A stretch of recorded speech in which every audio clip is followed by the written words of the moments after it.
అందరికీ నమస్కారం.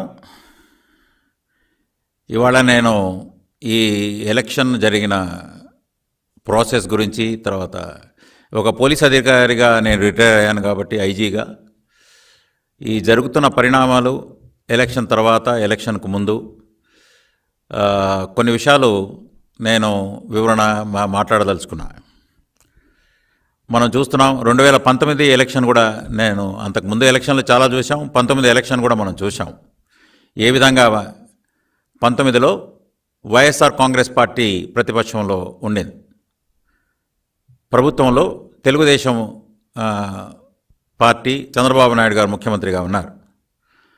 అప్పుడు ఏ విధంగా ప్రశాంత వాతావరణంలో ఎన్నికలు జరిగాయి, ఏ విధంగా జగన్మోహన్ రెడ్డి గారి పాదయాత్ర ప్రశాంతంగా చేయగలిగాడు, ఎక్కడ కూడా ఒక చిన్న గులకరాయి కానీ లేదా రాళ్లదాడి కానీ, చిన్న గులకరాయి కూడా మనం చూసిన సందర్భం లేదు. ఆయన ఎక్కడో ఎయిర్పోర్ట్లో ఆయన అభిమాని ఎవడో కోడికత్తంటే దానికి అనువుగా ఆయన మలుచుకున్న తీరు మనం చూసాం. కానీ ఎప్పుడు కూడా తగిన భద్రత అప్పుడు ప్రతిపక్షంలో ఉన్న జగన్మోహన్ రెడ్డి గారికి కల్పించడం జరిగింది. దానికి భిన్నంగా నియంతృత్వ పోకడలు ఈ 5 ఏళ్లలో 19 నుంచి 24 ఏళ్లలో జగన్మోహన్ రెడ్డి గారు ముఖ్యమంత్రిగా ఉన్నప్పుడు మనం చూస్తున్నాం. గెలుపే ప్రాధాన్యంగా, ఎలక్షన్లలో గెలుపే ప్రాధాన్యంగా వాళ్ళు ప్రవర్తించిన తీరు ఈ రూలింగ్ పార్టీ అధికార పక్షం మనం చూస్తున్నాం. ప్రజలు కూడా గమనిస్తున్నారు.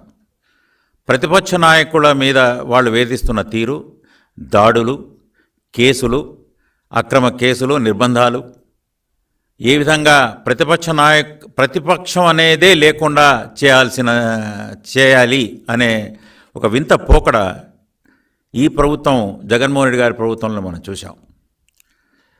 ఇది గురజాల తర్వాత ఈ పల్నాడు ఏరియా ఎలక్షన్ల గురించి మనం చూస్తున్నాం. ఈ మధ్యకాలంలో పిన్నెల్లి రామకృష్ణారెడ్డి గారు అందరూ చూశారు.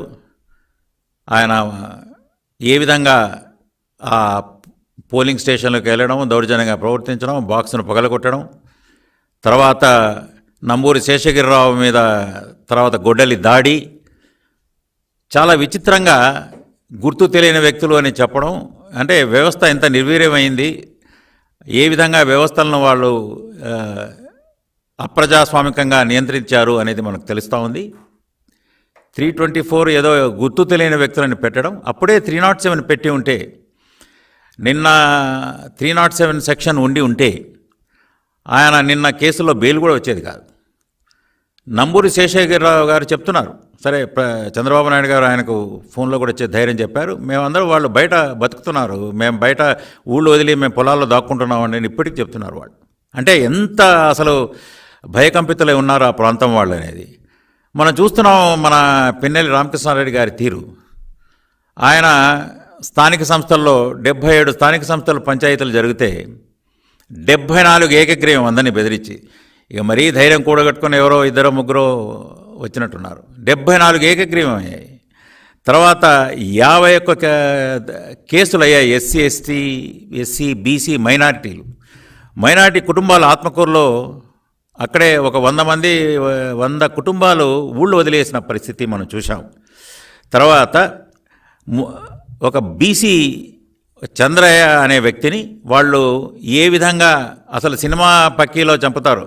కొన్ని సినిమాల్లో మనం చూస్తున్నాం, విలన్లు ఒక చేయి మీద ఒకరు నిలబడడం, ఇంకొక చేయి మీద ఇంకొకరు నిలబడడం, 2 కాళ్ళ మీద ఇద్దరు నిలబడడం, ఒకరు చెస్ట్ మీద నిలబడి అడ్డంగా గొంతు కోయడం, గొంతు కోశారు చంద్రయ్య అనే వ్యక్తిని.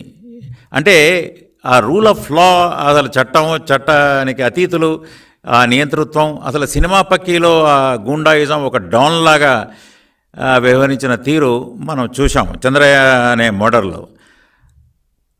పిన్నెల్లి రామకృష్ణారెడ్డి గారు మంత్రి పదవి ఏదో ఆశించినట్టున్నారు. సరే మీరు ఒక ఈ కాస్ట్ ఈక్వేషన్స్లో రాదు అనే విషయంలో ఇవాళ కూడా పేపర్లో చూశాను నేను.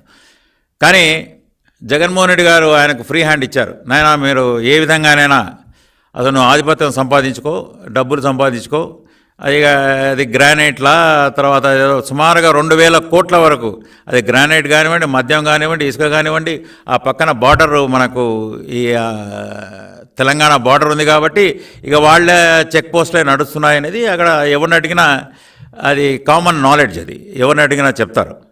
ఇది కేవలం జగన్మోహన్ రెడ్డి గారి ప్రభుత్వం స్థానిక సంస్థలను ఏ విధంగా నిర్వీర్యం చేసింది మనం చూసాం. ఎవరు అక్కర్లేదు మాకు, డబ్బు, ఇసుక, మద్యం, డబ్బు. ఈ డబ్బుతో ఈ ప్రజాస్వామ్యయుతంగా కానీ ఇక ఏం లేదు. పోలీసులను కూడా మనం చూసాం ఏ విధంగా వాళ్ళు పోలీసులను, రెవెన్యూ వ్యవస్థని కూడా, ఇద్దరిని మనకు కావలసిన వాళ్ళను మనం నియమించుకుందాం. ఇక్కడ కేంద్రంలో పెత్తందారి పోకడలను పదే పదే చెప్తున్నారు. పెత్తందారి పోకడలు ఇక్కడున్నాయి. పెత్తందారులు, అసలైన పెత్తందారులు ఇక అధినాయకుడు, వాళ్ళ చుట్టూ ఉన్న నలుగురు, ఇసుక ద్వారా మద్యం డబ్బులు. దీన్ని ద్వారానే మేము గెలవగలం. ప్రజాస్వామ్యయుతంగా లేదు. చంద్రబాబు గారి మీదనే మనం చూసాం ఏ విధంగా ఎర్రగొండపాలెం కానివ్వండి, పొంగనూరు కానివ్వండి, రాళ్ళు వాళ్లే వేసి 307 కేసులు. ఎలక్షన్లకు ముందే బాబు గారి మీద, తర్వాత వాళ్ళ టీం మీద, మళ్ళీ ఇంపార్టెంట్ నాయకుల మీద రాళ్ళు వైఎస్ఆర్సీపీ వాళ్లే వేయించి, దాడులు వీళ్లే చేయించి, కేసులు 307 కేసులు వీళ్ల మీద, చిన్న చిన్న పెట్టి కేసులు తెలుగుదేశం నాయకుల మీదేమో అక్రమ కేసులు, వైఎస్ఆర్సీపీ నాయకుల మీదనేమో చిన్న చిన్న పెట్టి కేసులు పెట్టడం మనం చూసాం. చంద్రబాబు గారిని ఏ విధంగా అసలు ఎలక్షన్ జరగనివ్వకూడదు, ఒకే పార్టీ ఉండాలి, అక్రమంగా మేము ఓట్లు గుద్దుకోవాలి. సో అధికారులను ఎస్ఐ స్థాయి నుంచి వాళ్ళని నియమించుకొని మనం చూసాం ఏ విధంగా ఎస్ఐ అక్కడ ఉన్నవాడు నియంత్రించలేకపోయాడు. 307 పెట్టి ఉంటే నిన్న బెయిల్ కూడా వచ్చేది కాదు. లేదా పిన్నెల్లి రామకృష్ణారెడ్డికి ఈవిడ 6th వరకు ఆయనకు పట్టుకోలేకపోయారు. 20 అది బయటకు వచ్చింది కాబట్టి ఏ విధంగా బయటకు వచ్చింది, ఎవరు రిలీజ్ చేశాడు, వెబ్కాస్ట్, ఇది కాదు అక్కడ వచ్చింది. అతను ఇన్వాల్వ్ అయి ఉన్నాడు. ఆ విధంగా ఆయన ప్రిసైడింగ్ ఆఫీసర్ కూడా భయకంపితుడయ్యాడు అనేది ఎవరిని అడిగినా చెప్తారు. 2000 కోట్ల వరకు లూటీ. ఇదే మేము ఒక ఒక ఒక ప్యారలల్ డ్రా చేస్తున్నాం. మీరు ఎప్పుడు కూడా జగన్మోహన్ రెడ్డి గారు, నేను చూస్తున్నాను ఈ 5 ఏళ్లుగా, ఆయన ఒకటే నమ్ముకున్నాడు. ఈ స్థానిక సంస్థల, ఈ సర్పంచులు లేదు, స్థానిక సంస్థలు లేదు, ప్రజాప్రతినిధులు లేదు, నా ఎస్సీ, నా ఎస్టీ, బీసీ, మైనారిటీ లేదు, ఎవరిని వినేది లేదు, ఏ సామాజిక వర్గం యొక్క సమస్యలు వినేది లేదు. కేవలం ఏ విధంగా ఎలక్షన్లు గెలవాలి, ఇక్కడ ఏదో బటన్ నొక్కడం, లేదా ప్రజాప్రతినిధులు కానీ మనుషులు కానీ కలిసేది లేదు. ఏదో బటన్ నొక్కుతున్నా మిగతావి ఇదిగో అక్రమ మద్యం, తర్వాత లిక్కరు, దీని మీద దోపిడీలు, తద్వారా ఈ దోపిడీ డబ్బును ఎలక్షన్లలో ఖర్చు పెట్టి గెలవాలనే కుటిల ప్రయత్నం. దానికి ఒత్తాసుగా అనువైన అధికారులు వాళ్ళ రెవెన్యూలో కానీ పోలీసులో కానీ నియమించుకోవడం. దీనికి ఈసీ బ్రేక్ వేసినప్పుడు వీళ్లకు ఒక రకమైన వాళ్ళ యొక్క మానసిక సంతుల్యం దెబ్బతినడం.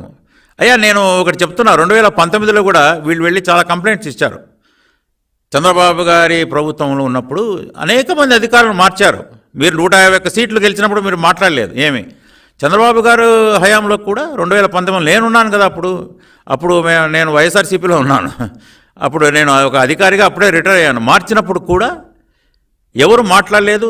ఎన్నికలు సజావుగా జరిగాయి. ఎక్కడ దౌర్జన్యాలు జరగలేదు. అది పల్నాడు కానివ్వండి, రాయలసీమ కానివ్వండి, అది తాటిపత్రి కానివ్వండి, లేకపోతే మాచర్ల కానివ్వండి, ఎక్కడ ఒక్క సంఘటన కూడా జరగలేదు. లేని ఫ్యాక్షనిజాన్ని, లేని కార్చిచ్చులను ఇప్పుడు రగిలించారు కేవలం వీళ్ళ ఎలక్షన్ కోసం. ఇది ఆ డిఎస్పీ చైతన్యాన్ని నేను చూశాను తాడిపత్రిలో. ఆయన ఇప్పటికీ ఎవరు పిలిచారో, ఎవరు రమ్మన్నారో ఇంతవరకు అధికారుల దగ్గర సమాధానం లేదు. అసలు 307లు ఎందుకు పెట్టలేదు, ఊళ్ళు ఖాళీ అయ్యాయి. ఒక సుమారుగా 6 ఇంతమంది దాడులు జరిగితే, ఇంతమందికి తలలు పగిలితే 307 అనేది పెట్టకపోవడం అనేది చూస్తున్నాము.